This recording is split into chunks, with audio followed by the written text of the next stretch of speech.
Yak! Ang cheap naman ng uniform nila. Mukhang maasim. Walang class. 2025 na Android pa din ang cellphone. Kahit siguro Messenger naglalag dyan.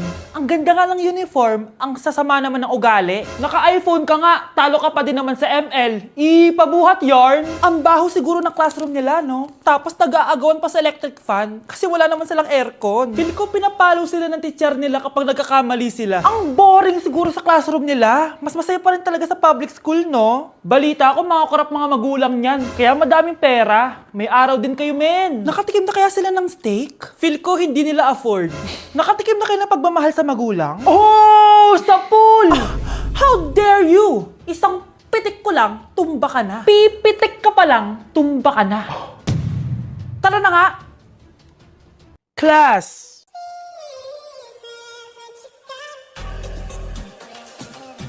Pinakaniwala mo lang boring pa ako pa nga dapat yung magtanong sa'yo eh. Pinahan mo ba talaga ako? Ang kapal yung mukha mo, pinahan ka na. Pinahan kita na sa mga sabi ako. Oh, you could say that. Going back to Honolulu just to get that Maui Wowie. That Maui. Sa tupok yan, nasa bako.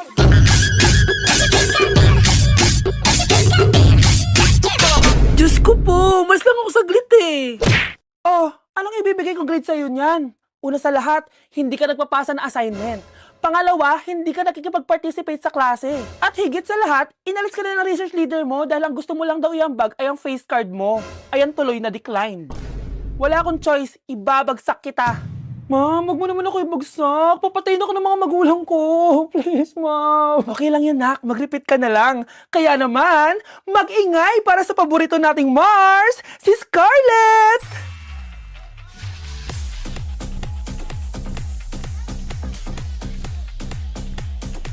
Huwag ka nang tatamad-tamad, ha? Okay, class. 5 points sa akin ang makakasagot neto. Ano ang pangalan ni Rizal? Ma'am. Yes, Scarlett? Rizal Park. Anong Rizal Park? Jose Rizal yon. Diyos ko, mga bata ngayon. Siya ang pambansang... Ma'am, siya ang pambansang opa. Siya ang pambansang bayani natin. Anong pinagsasabi nyo? Oh, kompletuhin nyo to. Ang kabataan, ang pag-asa ng busan. Mali! Bayan! Pinagluloko nyo ako, ha? O eto, ano ang sinulat na libro ni Jose Rizal? Ma'am, El Filibusterismo. Imnida. Tama na sana eh. Naloloko na kayo sa K-pop at K-drama na yan, ha? Last na talaga. Ayusin nyo na. Okay, class. Last question. Sino ang kapatid ni Rizal? Kapatid ni Rizal? Ma'am. Eto, sure na ako sa sagot ko. Yes, Scarlett. Ang kapatid ni Rizal Park ay si... si Sandara Park. Okay, class. Kamusta New Year nyo? Aba, ba't walang pumasok? Oh, tama naman. January 5. Ma'am, present. Oh, Scarlett, ba't ikaw lang pumasok, ha? Nasaan mga kaklase mo? Ayun, ma'am. Lahat sila. Nasa birthday ni Kay. Ha? Nag-usap-usap silang lahat sa GC na hindi sila papasok ngayon January 5 kasi nga, birthday ni Kay. Sino ba yung Kay na yan, ha? Ewan ko din, ma'am. Invited nga daw ako pero hindi ako pumunta kasi hindi ko naman siya kilala. Humanda silang lahat sa akin bukas. Ikaw, perfect ka na sa akin sa quiz at assignment. Yes! Buti na lang, hindi ako pumunta sa birthday nung Kay na yun. Hello, class! Ay, good morning, ma'am. Walang good sa morning! Sinong nagsabi sa inyo na huwag kayo lahat pumasok kahapon? May nakita kami sa TikTok, ma'am. Wala daw pasok kasi birthday ni Kay. TikTok? Mas naniniwala kayo doon kesa sa akin? Nag-announce ba ako? Lahat kayo, ia-absent ko at ibabagsak ko sa quiz. Si Scarlett lang ang may grade dahil siya lang ang nandito kahapon. Ayan, buti nga sa inyo. Ano, nag-enjoy ba kayo sa birthday ni Kay? Birthday ni Kay! Birthday ni Kay! Eh di happy birthday! Sino ba kasi yung Kay na yan, ha? Ako, si Kay. Hala, nandyan na siya. May problema ba kayo sa pagpunta nila sa birthday ko? Dahil hindi kayo pumunta sa birthday ko, mamalasin kayo ngayong 2026. Ha? Sa akin dapat yung 2026 eh! Hindi! Hindi! Hindi!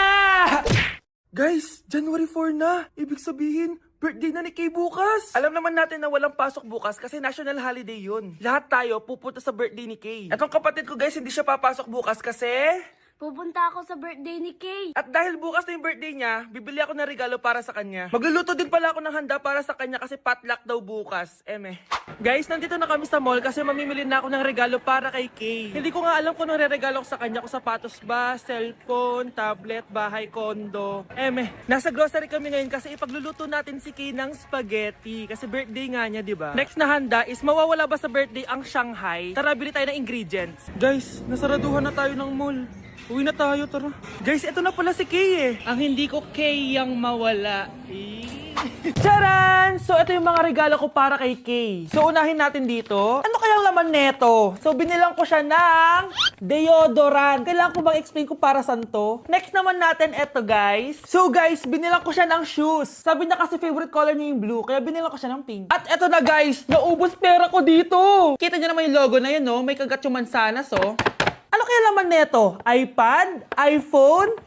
Ayun! De, joke lang guys, seryoso na talaga. Ito na talaga. In 3, 2, 1. Wow, ayun no! Sorry Kay, ako muna mag-unbox nitong iPhone mo ah. Kay, kung nanonood ka man, sobrang magagamit mo to, promise. 3, 2, 1! Magagamit mo to sa kusina nyo. Oh, magugas ka dun. Guys, eto na. Magluluto na ako ng spaghetti at ng hangshai para kay Kay. Grabe ka, Kay. Most awaited talaga birthday mo. Sariling birthday ko ka. Hindi ko kaya paglutuan sarili ko. Nawasa. Oh, well. Lagyan natin ng asin. Lagay na natin. Ginagawa na ni Honey Bunch yung sauce, guys. Tikman natin, guys, yung ginawa naming sauce. Pangit lasa. Next, nalulutuin natin itong hangshai. Charan! Simpleng handaan lang to para kay Kay. Tikman na natin. Guys, hindi pa talaga to yung birthday celebration ni Kay. Kasi ang balita ko, bukas, bongga daw yung birthday party niya. Kaya abangan niyo yun. Sarap! Happy birthday, Kay! Congrats sa'yo dahil ikaw ang pinakaunang meme sa 2026. At salamat dahil sa'yo na-extend na bakasyon namin. Yun lang, hindi na namin to papabahay dahil di mo na naman to mapapanood. Kasi hindi ka naman totoo. Wow, ganito pala yung tsura sa loob ng airplane. Hi ma'am, welcome to Kifi Airlines. Irishay mashe. Nagsasabi nito. Ma'am, marunong po ako magtagalog. Ay, sorry. Ganda nito ah. Ako na dito ah. Ako na una. Ngayon, si Scarlett. Ako dyan. Ako na una. Ayaw mo umalis dyan ha. Ngayon. Hoy, kayong dalawa. Di ka titigil dyan ha. Isa pa. Yung kasi. Papansin ka kasi. Pari na baby yun ha? Ang ingay. Baby, stop crying na. Patahimikin mo yan ha? Isa pa. Baby, sleep na. Asan na yan? Ano sa baby ko? Ay, ito na talaga yun. Iiwan ko na ang Pilipinas. Bye, Philippines. Hello, Boracay. Nay, nagugutom na ako. Mahal yung pagkain dito anak. Sige na, Nay. Nasusuka na ako. Isa lang ha? Miss, magkano tong biskwit? 70 pesos po. 70? Ang mahal naman. 15 pesos lang yan sa tindahan eh. Di bumaba ka dito sa aeroplano tapos doon ka sa tindahan bumili? Anak, magtubig ka na muna. Sige, Nay. Tubig, magkano? 100 pesos, ma'am.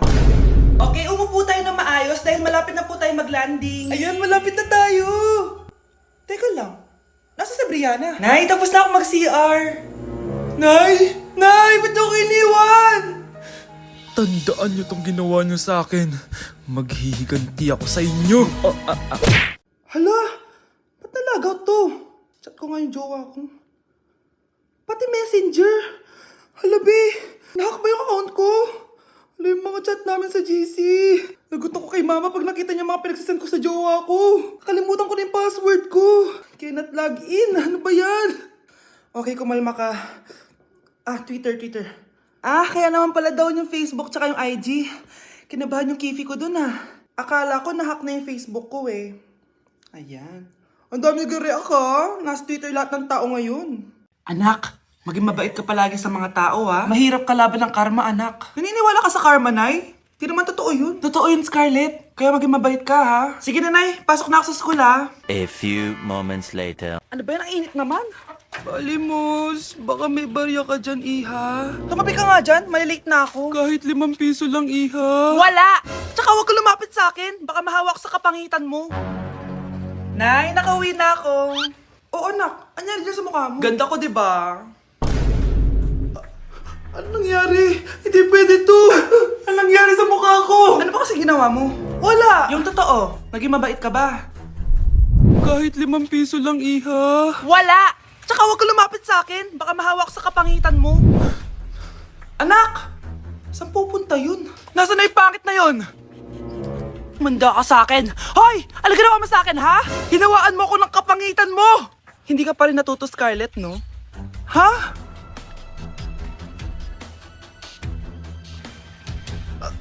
Nay? O ano? Naniniwala ka na ba sa karma, Scarlett? Ayan na nakukuha mo sa mga panlalait mo. Nay, sorry na. Alisin mo na to nasa mukha ko. Sige, next year. Paano na ako magkakajowa neto?